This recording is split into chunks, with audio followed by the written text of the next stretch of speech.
I want you to put on your head coaching hat. Should the New Orleans Saints consider starting Tyler Shough soon? Get in the comment section, share your thoughts, and let's have a conversation.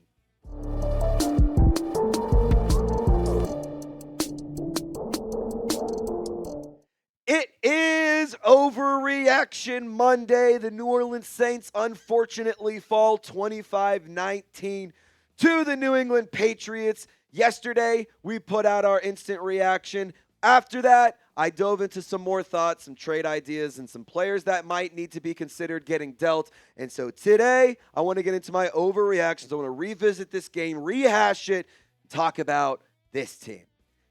I'm really frustrated with how this season has gone so far. There's been highs, there's been lows, there's been good, there's been bad, there's been ugly. And we all knew that this team in this season was going to be frustrating. However, at a certain point, you have to have an honest conversation with yourself and look in the mirror and say, are things going well? I think for the most part, they're headed in the right direction, but there are some very, very key phases and key things within this team that are very, very important to fix. Otherwise, we will never see the Saints flip the script. So let's start this conversation. Overreaction number one. Again, reminder, these are overreactions that I've seen on social media, that I saw in my live chat, or that just came to my mind throughout this game, and I want to rehash them.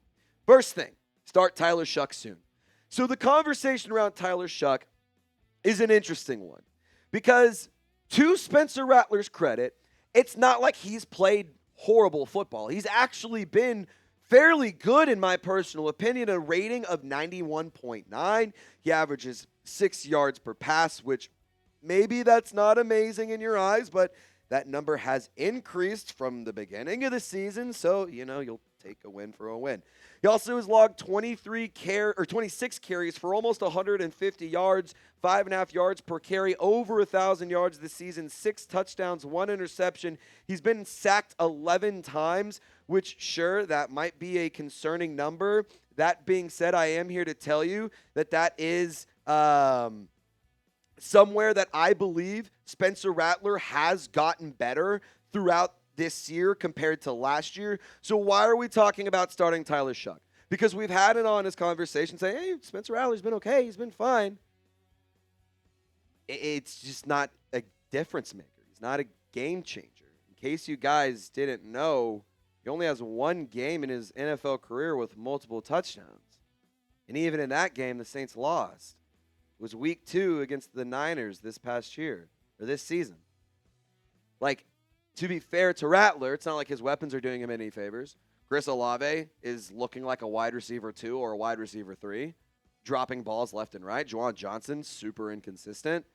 Alvin Kamara's dropping passes. I mean, there really hasn't been a lot of firepower in terms of the support around him. And I think it's fair to say that he was dealt a bad hand. And I want it to be very, very clear here. By no means am I saying Spencer Rattler is definitely the franchise guy. By no means am I saying he's not the franchise guy. I think he was dealt a bad hand. But I think at this point we know what he is. And I think at this point we understand that he's a player who will make some exciting throws, have some questionable reads. Maybe not so much questionable reads. He will protect the football well, though. He has gotten better using his legs. I just can't sit here and say that I've been thrilled with his overall tenure. And I'm trying to do my best to separate last year and this year, because last year I really do believe really none of that is on him. That was a massive, massive just ordeal. But when it comes to Tyler Shough, you got to know what you got to know. And you got to know what you need to find out. And you have to find out if quarterback is in need. The Saints are in prime position to be having a top draft pick. Right now, they're in the top 5. You got to find out whether or not quarterback's in need. And I will say, I don't think that Shough sitting and waiting and getting time to learn and develop is a bad thing. I actually think it is a smart decision. More times than not, we've seen that is the best way to go about it. And I want to give Rattler a lot of credit here. He has been okay. But when you encompass everything, you need to take a look and see if Kellen Moore made the right decision drafting his guy with the 40th overall pick this last year. So I don't think that Tyler Shough should be starting anytime soon. I would be lying, though, if I said it may not hurt in the next couple of weeks to start warming him up with the first team at practice here and there.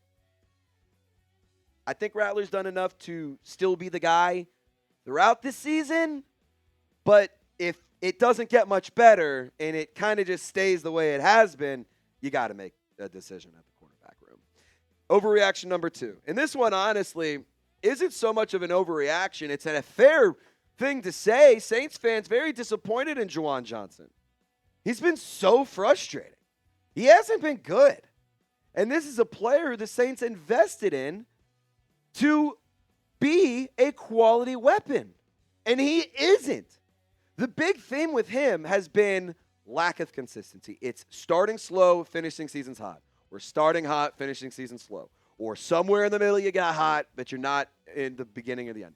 The thing with Juwan Johnson he has not put together a complete season. And this year so far, he's starting off really, really slow. I think it's fair to say that he's been a frustrating player. And I hate to be the bearer of bad news, but cutting Juwan Johnson would actually be a terrible decision. And I'm not saying that because I think he's an excellent weapon. I used to be a massive Juwan Johnson supporter. I want it on record. My tone has completely changed around Juwan Johnson. By no means do I hate the guy. By no means do I wish him ill will. But the Saints would lose $9 million in 2025. He has a $13.4 million dead cap hit in 2026, whether you trade him or cut him.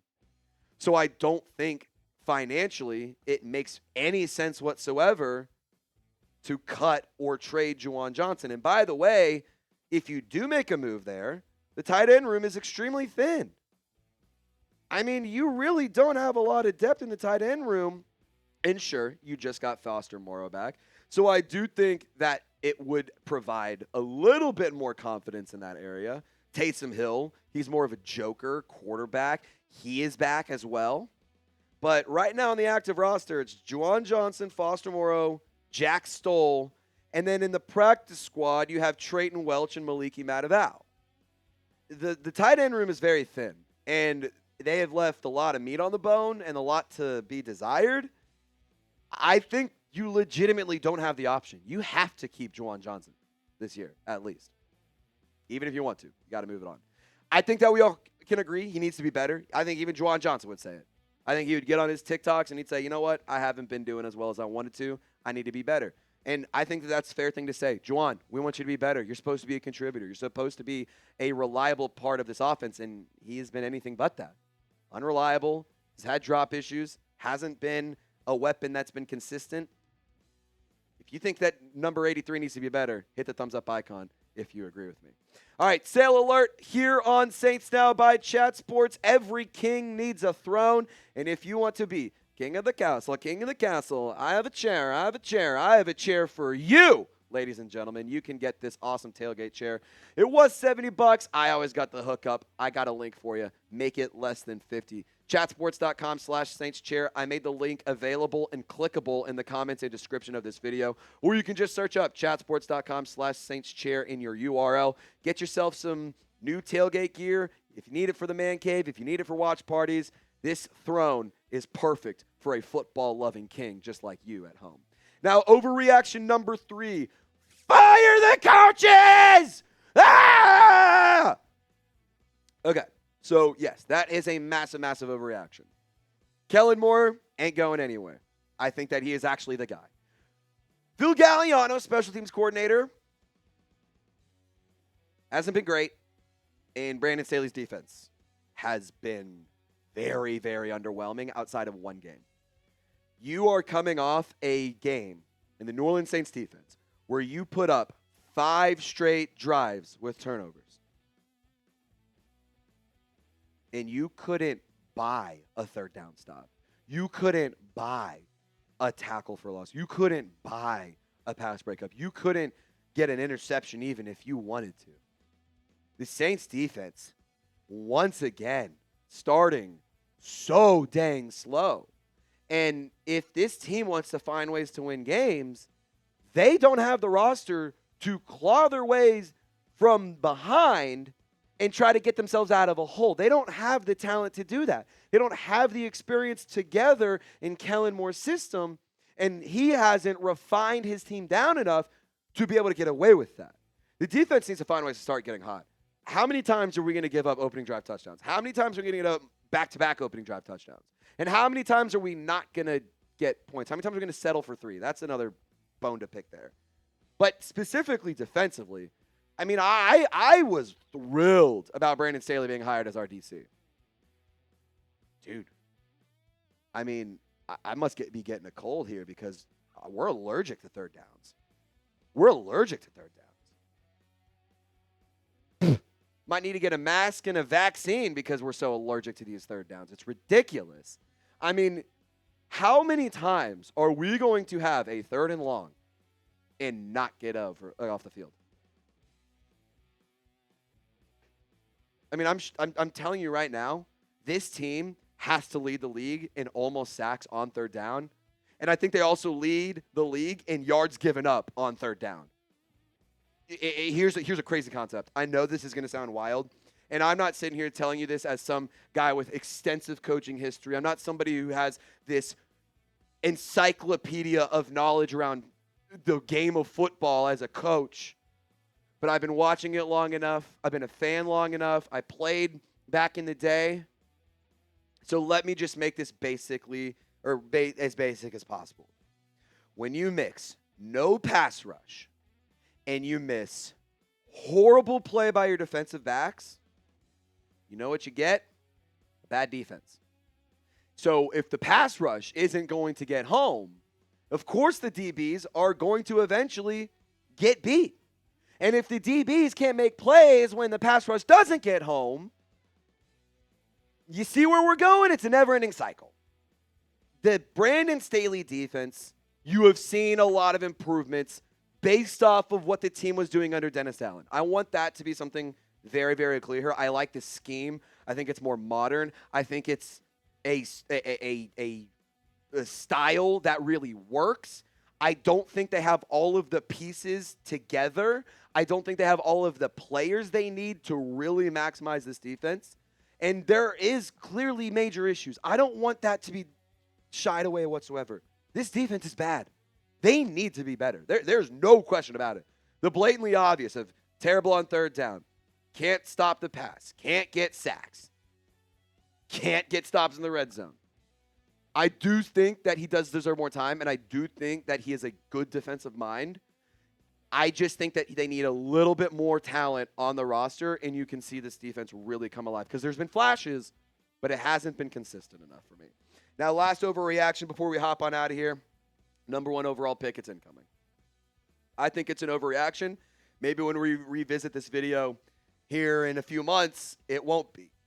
In case you guys didn't know, Tankathon had the updated draft order after the Saints game in the morning slate of Week 6. This is how things currently shake out.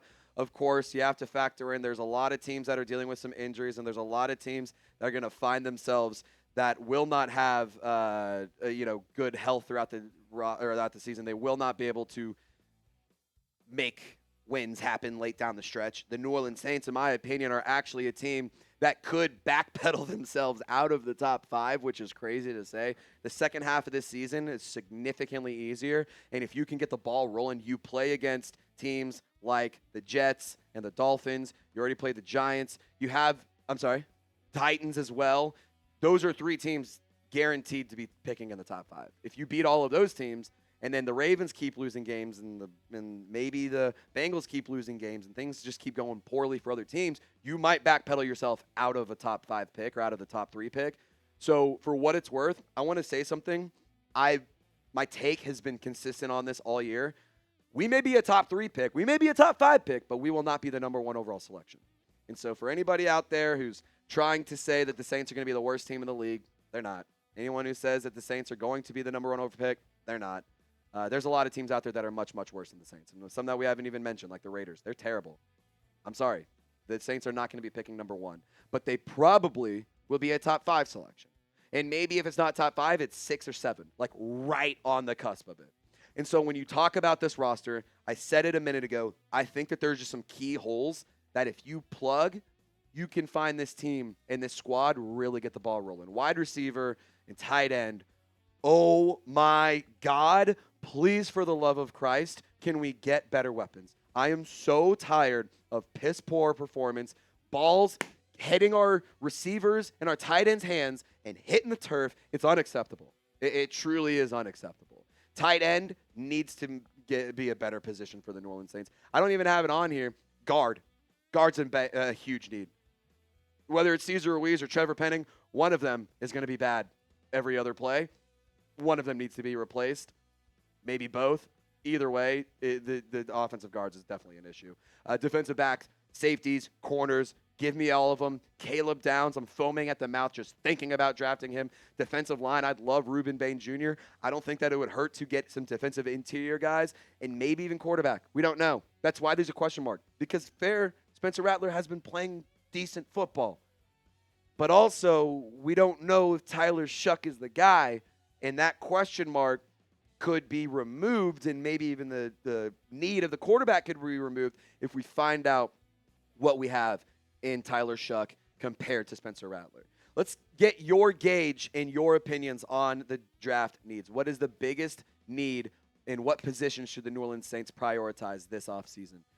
Offense, defense, safety, corner, quarterback, receiver, running back, guard, tight end, kicker, who the hell knows? This team has a lot of needs, but what is the biggest?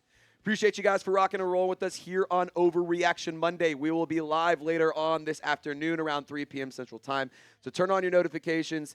Make sure you subscribe. Tune in to get the latest news around the black and gold. And y'all stay golden. We'll see you later.